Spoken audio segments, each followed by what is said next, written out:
Hi, everyone. Welcome back to the Fraser Rice podcast. Today we have Eddy Lui, the founder and CEO of 18Birdies. 18Birdies is a mobile golf platform that enhances the experience between golfers and the courses that they love to play. The platform incorporates cutting-edge technology, social, and gaming components to take golf into the next generation. Eddy began his career at the global consulting firm Bain Company and then worked at Fairlook Capital. He's spent 20 years of successfully building and growing technology startups. Now he's combining his business experience with his passion for golf in his new company, 18Birdies. Eddy, welcome aboard. So Eddy, golf. Tell us how you fell in love with the game. I started off playing golf off of a bet. One of my roommates from college who started playing golf as a high school golf team on a New Year's Eve, 1997 actually, told me that how hard the game is and there's no way I can beat him within the next 5 years. So with a little bit of a few drinks on the hand, we decided to make a bet where in the next 5 years, if we'd play a minimum 5 rounds a year together, there's no way I can beat him. Oh, a nice little social experiment. Right. That's how it started. And I beat him in the first year. And I still have not collected the bet yet because he said I violated a rule because I tried to turn pro. I actually really took a few months off, really, learn a game with my brother competing. And, the minute I hit my first, I would say, good shot, that was it. The whole experience of, practicing, hitting the shot, feeling the sound, all that stuff, that was for me for life. I was hooked right there. And so maybe talk a little bit about your background with technology and startups. Where did you start with that? And what kind of experiences did you gain? Sure. I was trained as an engineer coming from Brown University. I have my engineering degree. And after working at Bain as my first job for 2 years, I went back to technology right away. My first startup actually was a mapping service. This is back before 2000, where myself and my partners, the co-founder, founded this company called Pixia Corp. It's basically the Google map, Google Earth you see today. But that was that time back then. And from there on, I spent a lot of time in doing technology investment. So helping startups sort of be involved in operations, mostly in Asia, China specifically, for the past, I would say, 15 years. And, coming from an engineering background, I just believe in the power of technology, especially in nowadays. It's all about, how improving efficiencies and be able to do things that we couldn't do before because of the connectivity, because of the scale and efficiency. In my view, technology, how it's affecting our lives or improving our lives is just at a starting point. As much as we feel like technology is everywhere, I think it's very clear that there's a lot more to come. So to me, it's everything, I want to be involved in life going forward. Technology should be a part of that because, that's where it can create things that's not there before. So your background comes from the technology and startup world, and you were bitten by the golf bug, hitting that first unbelievable shot. That brings us to 18Birdies. What need did you see, and how did you apply the experience to try to solve that problem? I think what 18Birdies see in the golf market is that on a macro point of view, technology really hasn't caught up to golf, where you see a lot of improvement on equipment, on balls, clubs, shoes, all that, but nothing really about fundamentally changing, how the game can be played in terms of connectivity, in terms of actually, take advantage of what golf really is. It's about relationship. It's about, playing with other people and shared experience. And to really have a sense of technology making golf more fun, technology making golf more connected and integrated. So what we see is that, especially on the growth of a game, bring the young people, bring the millennial into the game, and the singular point of contact, I think, or the channel is all these young guys. They live on their phone. They manage a lot of part of their life through the phone, and 18Birdies can really take advantage of that. The culture of we're letting mobile device to manage more and more of life to deliver the solution for golf. That, again, making it more fun, making it more convenient. I mean, obviously there's a lot, details we're doing to sort of support those two things. But at the end of the day, it's about providing that connectivity and integration so that on the gamification side, the experience of golf gets elevated. And on the management of golf life, the organization, whether it's booking a tee time, whether it's joining a tournament, whether it's sharing your tournament, or, find someone else I can play with in my community, all that will be enhanced by technology. That's what 18Birdies do. So let's talk about what 18Birdies does exactly. What are some of the features so people can get an idea of the various types of things that make it interesting? Well, there are two pieces. One piece is where we have right now, and one piece is where we'll be very soon, coming down the future. Where we have right now is, number one, it's a great set of tools and utilities, for scoring, for GPS, keeping track of your stats, the basic things that for golfers of various levels, depends on how much you want to engage. But that's the basics. A step further really is, again, connectivity. Allow you to be connected with your friends, whether it's a round of 4 people in your round, whether it's a tournament. So allow you to enjoy that. Besides the 18-hole score, you can play all kind of bettings and games just to enhance an experience that instead of focusing on a final score, we all know how difficult golf is, that if your only purpose of a round of golf is breaking 80, 90, or 70s, most people will be disappointed after the round. It happens to me all the time.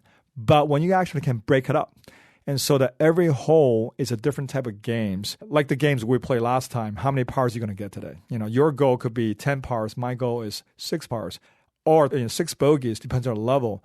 All of a sudden, you can actually throw away the bad holes that, again, we all have, and then focusing on the good part, the successful part of the experience.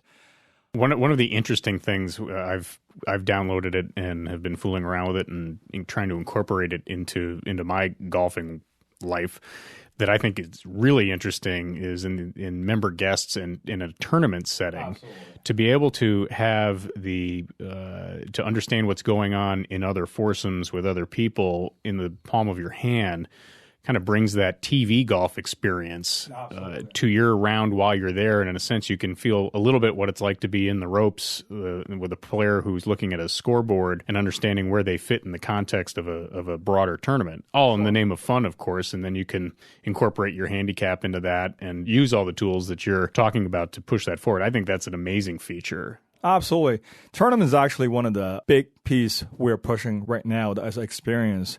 Whether it's as you said, member guest tournament, whether it's you have 3 or 4 group of guys that just going out to play together on the same day, or all your buddies around the world could be playing golf this weekend. You will be on the same tournament, on the same leaderboard, so you will be actually involved in each other's golf life.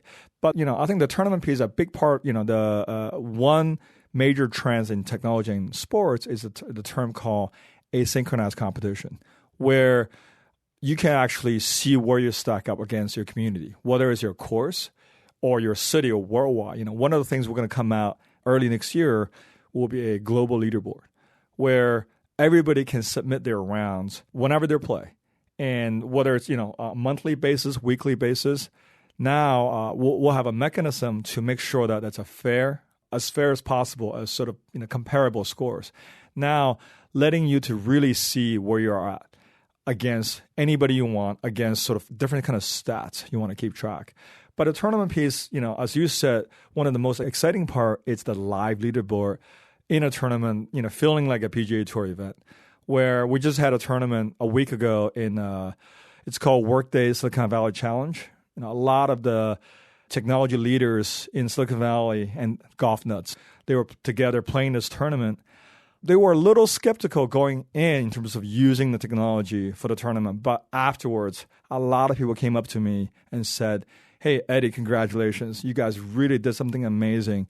Using this 18Birdies to score the tournament, to having the live leaderboard, to know where you are, what you need to do, it really elevated their experience." Some would say it made the tournament for them. One of the challenges it sounds like you face is changing the culture of golf courses and allowing phones on the course. And it seems to me that if you're going to draw millennials into the sport, you're going to have to let them have their phones on the course. How do you deal with that? That's a great question. I think the change of how golf courses see it really is going to be determined by the demand from the user base, from the golfers. And we're already seeing a lot of changes at golf courses, from very strict cell phone policy to whether it's allowing golfers to use the phone during weekdays, or as long as you don't make a phone call, as long as you don't make that noise to distract other golfers, it's fine. On the other hand, there's the player side. A lot of people we talk to had that same concern. I just don't want to use the phone on a course. We actually got a email back from one of our users. He wrote, "This 18Birdies app is so cool. I'm gonna break my cardinal rule of not using a phone on a course."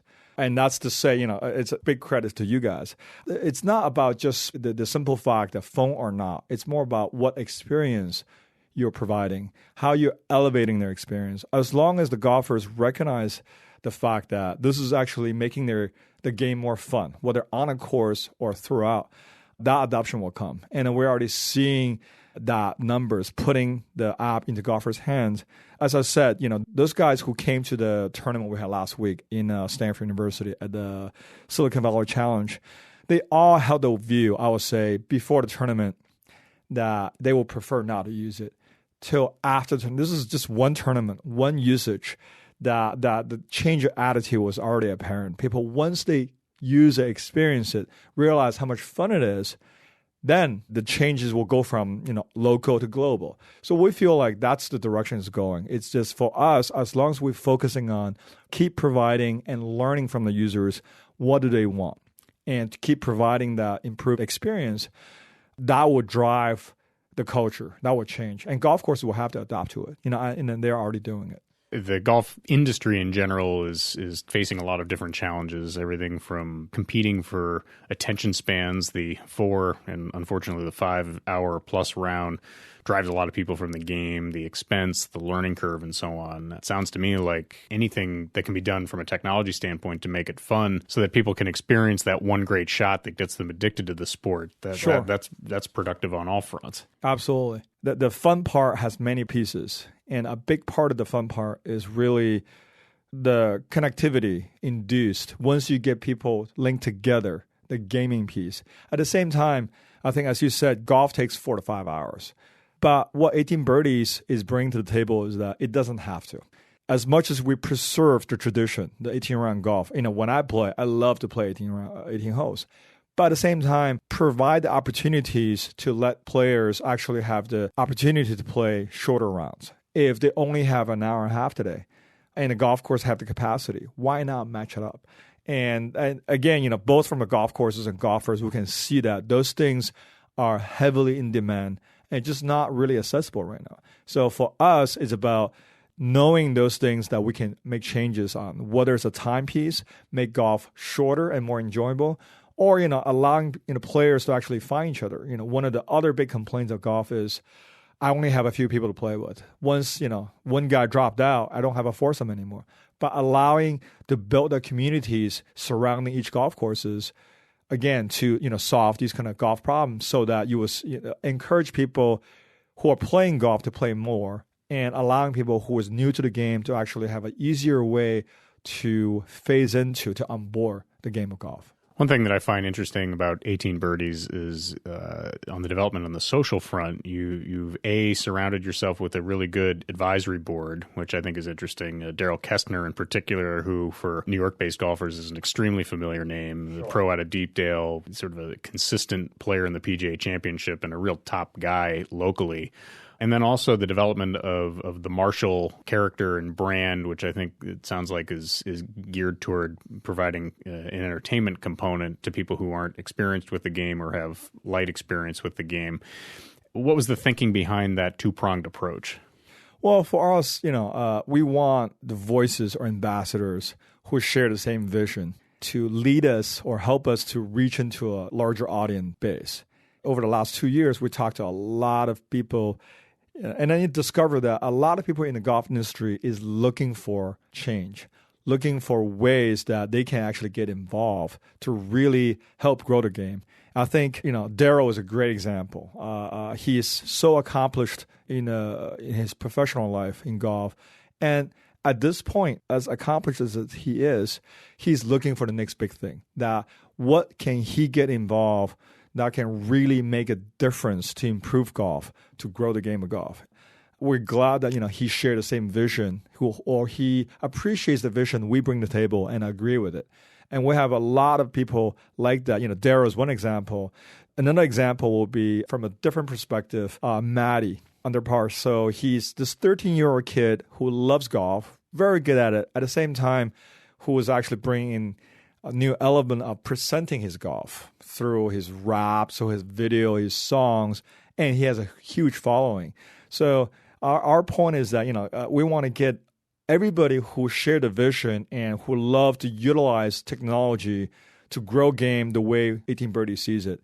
And it's a partnership. It really is not only to promote 18Birdies, to promote golf, that let more people to come in to experience and try this great game and to grow it. One of the funny stories I have about Matty under par is I followed him on Twitter before I found out that you were associated with him. And this is a really, really interesting guy, young guy. He's got an unbelievable swing. And his raps got so popular, Bubba Watson shouted about on Twitter, and a star was born. I think it's a really novel way to get people into the sport, and he's his own ambassador. I root for him to do something with the sport that's amazing. To tell him that he's going to be a PGA Tour player, who knows?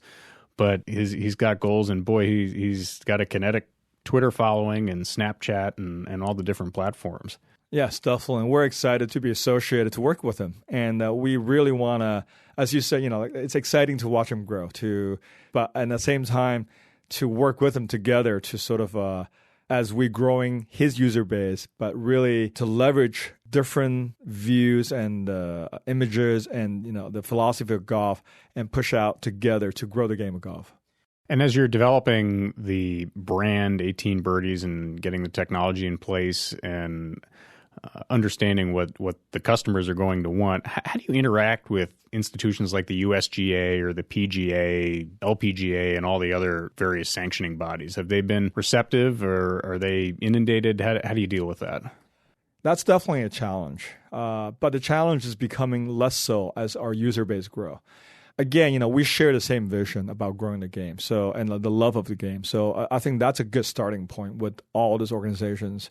Then becomes, how do we make the value of what 18Birdies can bring to the table to share that with them? So, for example, we have to work with MGA in New York and NCGA in California. That's where sort of our home base, and conduct tournaments. And already, as they get a chance to be exposed to 18Birdie, what we bring to the table, the reception has been very warm. And also, as we are growing our user base, right now we have, towards the end of the year, we should have about, over 250,000 users already, and then with a very aggressive growth plan for 2017. And with the user base who is really utilizing 18Birdies to manage the golf life, it will be a lot more likely for us to build partnerships with all kind of institutions, organizations you just mentioned there. But that will be a process that we definitely would like to do. And I think we're starting on a very good path, giving that the kind of product and experience we provided. At the same time, we are very open to what they want, think technology can do and how we can build a relationship with them that's partnership. It's beneficial to everybody, and always drive to the point of making the game of golf more fun, more accessible, so we can grow the game together.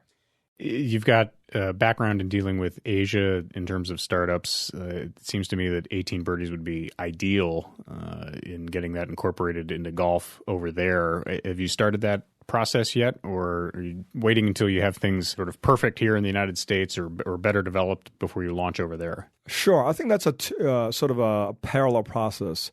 As our focal point right now, it's in the States, in the U.S., where that's half of the golf market, both in terms of population and more so on the market-wise. But at the same time, we're getting tons of demand globally, internationally, from different countries. People found out about 18Birdies, and people are using it, and people are requesting, hey, my course is not on your database. Could you add it? So I think that reach we definitely will push much heavier next year, but more so in 2018. So the vision of 18Birdies is definitely global. That we believe golf is a global game. As much as in one hand you have a lot of local communities and we want to help build, but we also want to connect golf globally. And it's wonderful to be able to actually travel the world and play all the great golf courses. And we also actually want to bring that opportunity to our users. So that's one of the drive that we're going to be doing 2017 is offer our user base, our players, opportunity to participate in different 18Birdie initiatives and have a chance to actually to be able to play global golf by winning or participating in our initiatives. Do you get to deal with the Golf Channel at all and use TV as part of your approach, or what's your status with that element? We plan to utilize that channel next year already, for sure. I think Golf Channel, they both have a national presence and local presence. As we grow the user base and acquire more golfers to play nationally, we do have certain geographic focal points where we want to take a deeper dive and a drive for deeper penetration, both on the solution we're providing to the golfers and the solution we're providing to the golf courses that they don't have yet, such as the ability to track pace of play, geofencing, or be able to market directly based on data, based on user data to golfers, be able to drive more timely and personalized offers. So all that's going to come to focus on those local regions. We're going to be utilizing the TV, radio, all the channels that sounds like traditional, but actually very effective in the local place. And how does 18Birdies interact with the typical social networks, the Facebooks, the Twitters, Snapchats, et cetera? Well, from 18Birdies' point of view, we are growing those networks very proactively. Facebook, Twitter, LinkedIn, and others. But I think our bigger focus really is to grow the social network within the 18Birdies community, where right now we have the news feed where we call it Connect, where whether it's you're posting between your friends or posting from the same people who favor the same golf courses, and so on going forward. But at the same time, we're also bringing in a number of influencers that actually making interesting or qualified golf content to share with the entire user base. Daryl, for example, Daryl Kustner, he's one of the influencers, and Maddie as well. So they will be, from their own angle, share and provide different content to the entire community for whether you're a passive reader to read it or you want to interact with these influencers. I think it will be very interesting to see where we're going to be in 1 year. But we feel like a big part of the social media push within 18Birdie is that we would like golfers to be able to not only use the app during their round to score their round, keep track of their betting or tournaments, but also use the app when they're not playing to see what their friends are doing, to see what else is happening in the golf.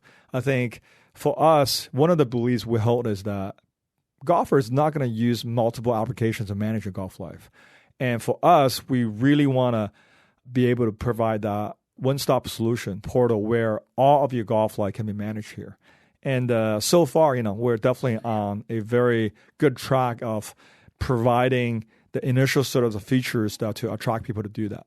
So the $64,000 question is, you when you're done or in the process and get a critical mass in developing the social network, and your reach is pervasive, and hopefully you've taken over and provided the portal for people to manage their golf life. Where can you help monetize that so that this is more than just an exercise, it turns into a growing business? I think our focal point is really providing an elevated experience for golfers, both in terms of making it more fun and making it more convenient. So adding a lot of features depends on learning from the users what they want to build those two things out. And then the business model, in terms of how to monetize it, is that a lot of this will be transactions. No different than open table model where everybody's familiar with, that we will be facilitating the booking of tee times to start with and grow from that other product and services the golfer would need. So let this be the singular place where they can find, easily organize and find, let's say a tee time or other service, booking a golf trip or a product they are looking for, to be able to easily find and organize that, and also to be able to pay for it. So then we want to be able to, and that's where we'll be delivering part of that early next year. So now you can, besides playing around a golf, scoring around a golf, you can actually easily find the right kind of tee time around you to organize your game with your friends. And so by providing those services, now we will be taking a small transaction fees for all these transactions. And that number adds up. Golf is, people don't realize this. Globally, there are about 900 million rounds of golf play a year, half out in the U.S. So almost 1 billion rounds of golf. Think about that. So there's definitely tremendous opportunities for us to capture, be able to facilitate all those transactions and capture a big part of that. Well, if you expand the social component of it, the possibility for advertising and elsewhere, it seems that's there. You can certainly take a percentage out of the money you take off of me. I'm sure you could build a business model on that by itself. That's right. That's right. Well, enough about money for a second. Let's go into some more golf-centric questions. Who is your favorite golfer right now? Tiger Woods by far. There's no doubt. I think my sort of starting to love the game of golf has a lot to do with watching Tiger when this is about 20 years ago when I started playing golf. Obviously, his story is evolving, and we just talked earlier about whether or not he has a shot coming back.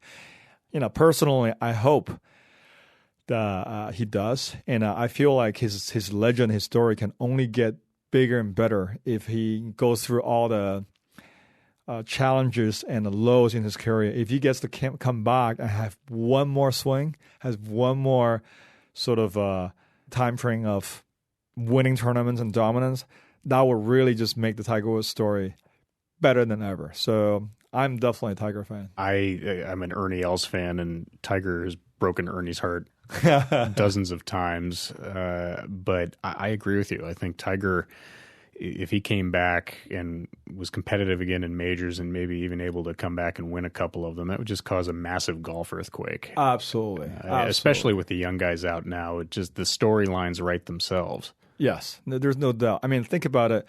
Tiger's name is more sort of well-known worldwide than any other golfers by far in terms of non-golfing population. So I think his influence is so big. And if he can sort of get one more sort of stretch going to win a few more tournaments, hopefully a couple more majors, that would be phenomenal for golf.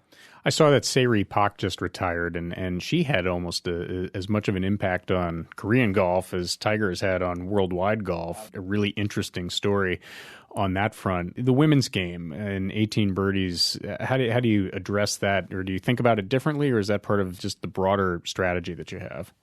Well, we think about women's game a lot from our perspective. Part of the growing the game, grow the game among women, among not the traditional core group of golfers. And one of our pros on our staff, Chris Chatter, who used to play on the LPGA tour, right now play on the Legends Tour, is part of our drive to really understand how do we both build a brand and sort of tailor the product to fit the women's golf need. And then we have this initiative on LinkedIn to the professional who play, women who plays golf. I think there's definitely a big area we can try to learn how do we put together a message and again, a product features to really help grow the game of golf among women. I think they are very important, especially on a social media sense, in the golf social space. Look, they are a lot more likely to share their experience. And once you have the content share from women's golf, everybody else will come in to interact with them. So right now, I think women constitute about 20 to 25% of all golfers. We see that number should definitely grow, and there's no reason it shouldn't be. So to get back to some more fun golf questions, what's the best round of golf you've had ever, and can you remember your favorite shot so far? I can. My favorite round of golf actually probably happened last week. when I was playing at the first time I played in a very intense golf tournament at the Workday Silicon Valley Challenge, where everybody in my team, I was fortunate to be named the captain of the team, but everybody was far better golfer than I was. We had a rough start, but once we realized that, I realized that, because of the rough start, everybody wasn't talking. We're just not really enjoying our time. And I think I was a big part of the turnaround. And in one stretch, playing at this very difficult Stanford course, I think I was about 5 under net in a stretch of 6 holes, or 4 under in a stretch of 5 holes. And I was able to really, as I was telling one of our team members, Tyrone Williams, who was the football coach for Stanford, retired now, that I was able to treat golf more as a meditation, in a sense that I do everything I can to do the correct setup, to correct posture, and the minute I'm ready to go, just let it come to me. That become a very meditative process, and I think I achieved that under a lot of pressure and hit a lot of great, probably one of the best long iron shots. I hit a 4-iron, probably flew 190 yards to this really tough par 3. The whole process, I felt like, if you talk about professional athletes, they have their zones. I had my zone in 4 or 5 holes, and incredibly rewarding. And it just happened a week ago, so it's pretty fresh. It reminds me, your comment about hitting shots under pressure. For me, I enjoy playing with friends and kind of going out and having fun and so on. But I really love to play when I'm playing hard for something and it means something. It makes me concentrate more and everything flows better. It's an amazing experience when you're under the gun and you have to do it and you're able to do it. It feels great. Absolutely, absolutely. So I was very fortunate to catch a run where I was able to deliver, and that's amazing. This is like talking 2 heroin addicts talking to each other about getting their fix. Scary stuff. So you've gotten to play a lot of great courses as you've been developing your company. Which ones stand out? Well, you and I, we play at Wingfoot just not long ago, and that's an incredible course. A major treat. And a brutal treat, too. Brutal treat, absolutely. And the course where Derek Kestner is at, Deepdale, it's also, incredible course. And probably I will be able to play a few holes there on Friday. But, honestly, it's really difficult to have that choice of what's your favorite course. There's, as I'm just getting more exposure to a lot of incredibly beautiful, challenging, fun courses. And so I'm going to probably reserve maybe, a year from now or 6 months from now, we can have this conversation again when I have the fortune to play a lot more courses to share with it. But right now, there's just so many courses that's amazing. You picked out 2 pretty good ones right there. So that no clunkers in that group. With the PGA Tour season just now starting, of the young guns, the Jason Days, Dustin Johnsons, Jordan Spieths, Rory McIlroys, and beyond, who do you like in that group? When we talked about how Tiger's, everyone remembers how dominant he was. We've got an interesting golden age right now with the young players. Who's your favorite amongst the group now? Well, I think my view on that is still forming, but I definitely became a big fan of Patrick Reed after the Ryder Cup. Mm-hmm. I love to see the fire and the intense focus, and again, the ability to deliver when you need to. I think I will add him to that group. Sure, but overall, I think you said it. That's the group of guys most likely will be carrying golf and hopefully more guys will come up. Whether or not it's going to be, in the Tiger era that one guy really dominates and breaking, whether it's Ernie's or Phil's Hearts, while they're leading the run together, or it's going to be more of a even game where they're all going to perform at sort of a similar level and leading the pack. But, as I said, out of that group, I'm sold on Patrick Reed. I would like to see him do well. He's a polarizing figure, but boy, when he's on, forget about it. He can really move the ball, and when he's hot, he can score really well. To get back to Tiger just briefly, I think 20 years from now, when we're all looking at Tiger's statistics, he performed at a Babe Ruth type level. I mean, there are crazy statistics as to everything from number of consecutive cuts made, number of weeks spent at number one, scoring average, things that I think people are, the pro golfers even now are never going to touch. And his level of dominance, he was 4 or 5 notches ahead of an extremely talented group of golfers at that top level. I don't know what we're going to see that anytime soon. I have the exact same feel. Do you think the equipment is going to have to change in order to keep golf courses relevant? I mean, we're getting close to the point where there's going to be an 8,000-yard U.S. Open layout, and the golf ball goes further and further, and that's fun for you and I, but at some point it seems like it gets a little crazy when people are hitting 380-yard drives, and at the same time, great golf courses are running out of property to challenge these guys. Do you see any issues with that? Well, I think when it comes down to equipment, I feel like I'm glad I'm not in the equipment game. First of all, I think, look, the golf clubs we bought 20 years ago still works fine. I think really the equipment manufacturers, what they need is new blood, new players coming in. And the model of keep selling a new set of clubs to the same audience every year or every few months, I feel like that's the tough part.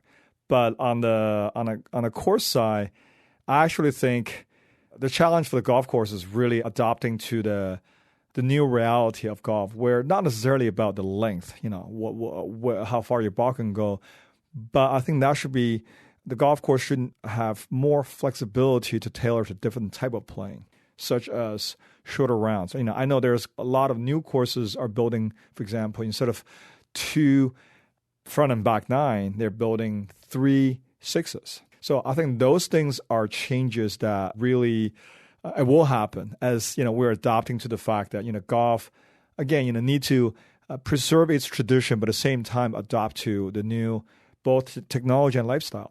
How much time people have, but purely on the equipment sense, I think we have gone. I really again clubs and balls. I think we have gone as far as we should.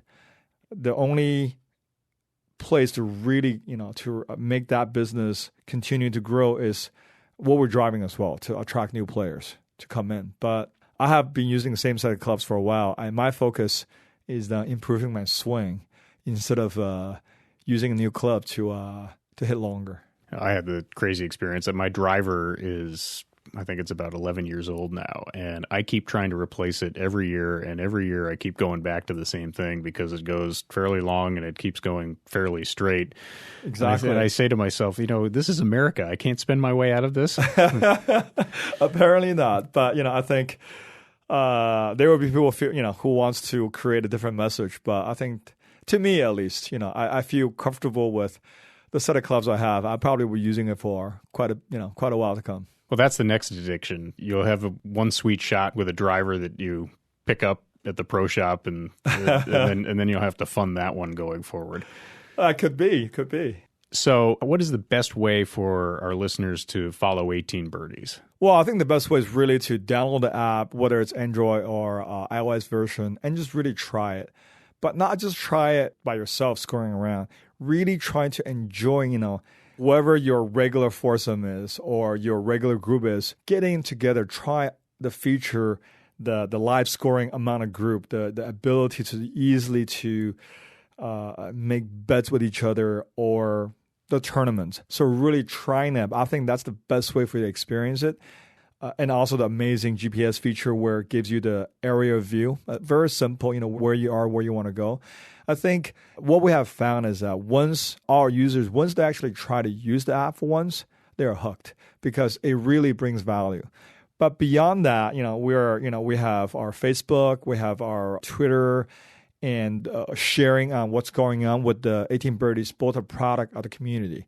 So those things are encourage the users, your listener to check out. But really, download and try it. I feel very comfortable to say, once you experience once, you will find some value that matches your needs.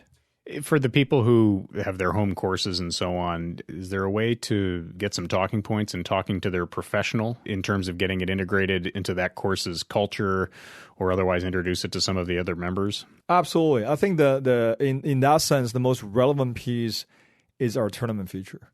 that is, obviously down the road we have more value added coming in, but the tournament feature it's pretty cool. That again, whether it's you're running a Sunday league or member guest, or more smaller scale tournaments, for one, from a golf course point of view, it just saves tons of work. All you need is get people to use that to score the tournaments. You don't have to do any tallying up the score afterwards. You can actually project the leaderboard on a clubhouse. I mean, look, everybody loves to see their name on a leaderboard in a clubhouse. And that live leaderboard feel, it's just an amazing experience. I think it will make golf course management easier. At the same time, to enhance experience for the golfers, you can actually, because the fun part, you can do more of it. So at the same time, we're coming out, early next year, more robust golf course enterprise solutions to allow golf courses to track your pace of play on a course, to allow the golf course to be able to using a very powerful marketing portal to learn their user behavior, the data, and therefore to personalize marketing offerings. For example, if your tournament got canceled this afternoon, you can send out a geofence push notification to everybody's phone this afternoon, half price with a burger, with a beer, whatever that is, that be able to actually really personalize and tailor-made a solution for golf courses. Whereas in the past, all they can do really is send out a big mass email. That's where marketing for golf courses is now today. But we're definitely going to elevate that ability for golf courses. So, yeah, if all the players should talk to the golf courses, say, and then, one more feature that's kind of really neat is a live pin. So a lot of golfers are using rangefinders, and, that has obviously functionally very cool, but I think it's also, more powerful to actually have an area view.